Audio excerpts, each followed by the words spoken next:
One of my great heroes once wrote, he's a missionary to Korea, and he said, "The Lord starts to move when you come to the end of your own strength.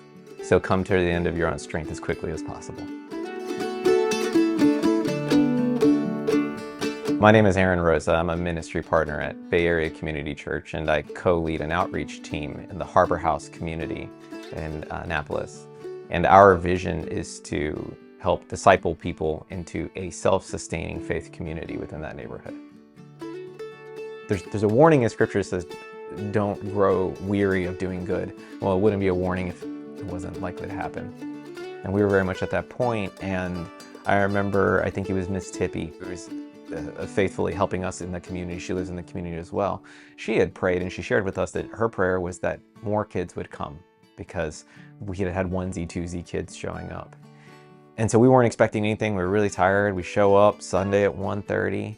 And I can't even describe this. This is the most crazy thing ever. We literally hadn't even gotten out of our cars yet. We were just getting out of our cars.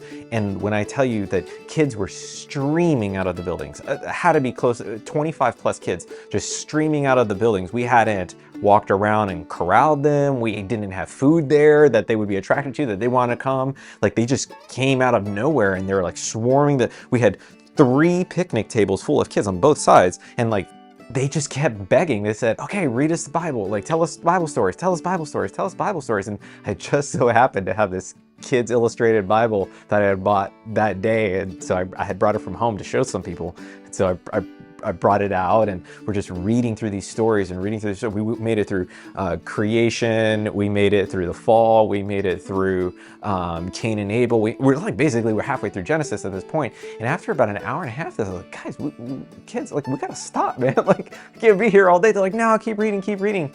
And so the only way I could get them to stop listening to the Bible is, "Hey, let's go play a football game." They had a football there. And so it was a beautiful, beautiful, gorgeous day. It was probably 75 degrees outside.